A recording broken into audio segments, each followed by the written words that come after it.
Terima kasih kerana memilih channel ini untuk mendapatkan berita terbaru setiap hari. Bagi anda yang pertama kali berada dalam channel ini, sila pertimbangkan untuk tekan butang like, subscribe dan komen video ini untuk penambahbaikan pada video akan datang. Berita politik, berita semasa, berita ekonomi, berita kesihatan, pendidikan dan segalanya ada dalam channel ini. Salam sejahtera Malaysia. Berita seterusnya dipetik daripada malaysianow.com bertajuk Menjelang MOU, Guan Eng selar sikap terang-terang PAS tunjuk permusuhan terhadap bukan Islam. Pemimpin DAP itu mahu Perdana Menteri menjelaskan rang undang-undang yang memperluaskan larangan menyebarkan agama selain Islam kepada penganut Islam ke wilayah Persekutuan. Setiausaha Agung DAP Lim Guan Eng pada hari ini menggesa Ismail Sabri Yaakob untuk menerangkan rang undang-undang yang melarang bukan Islam menyebarkan agama terhadap penganut Islam, mengatakan ia adalah cadangan PAS yang menyanggahi konsep keluarga Malaysia yang diutarakan oleh Perdana Menteri. Lim turut menyelar sikap PAS yang disifatkan bermusuhan terhadap bukan Islam selepas Menteri Hal Ehwal Agama Islam menjelaskan undang-undang yang dicadangkan tersebut tidak memberi kesan terhadap kebebasan beragama dalam negara.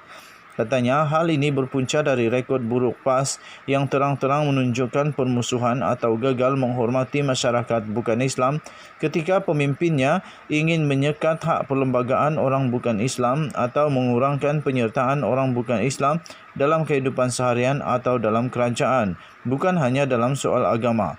Kata Lim menjelang memorandum persefahaman yang bakal ditandatangani beliau bersama Ismail Sabri pada hari ini bagi memastikan kestabilan politik demi membantu pemulihan negara daripada pandemik.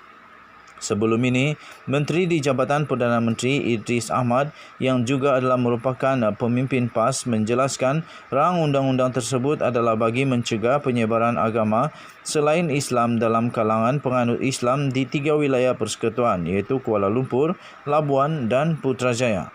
Hampir kesemua negeri di Malaysia memiliki enakmen melarang penyebaran agama bukan Islam kepada umat Islam dengan pengecualian di Pulau Pinang, Sabah dan Sarawak. Lim berkata undang-undang sedemikian rupa di wilayah-wilayah persekutuan tidak dapat diterima oleh ramai warga Malaysia, mengatakan penganut Islam sendiri menolak cadangan daripada PAS tersebut kerana ia bercanggah dengan kebebasan beragama yang dijamin oleh perlembagaan. Malaysia bersama Sabah dan Sarawak adalah negara yang memiliki kepelbagaian budaya dan agama dan masyarakat yang pelbagai di negara ini yang hidup dengan penuh harmoni dan aman, katanya. Dalam pada itu, Lim turut mempersoalkan nama rang undang-undang tersebut iaitu Rang Undang-Undang Kawalan dan Sekatan Pengembangan Agama Bukan Islam, mengatakan ia menyinggung masyarakat bukan Islam.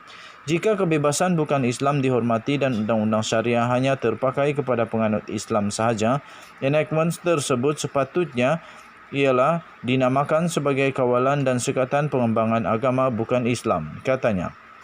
Sekian berita. Salam sejahtera. Kita jumpa lagi. Bye-bye.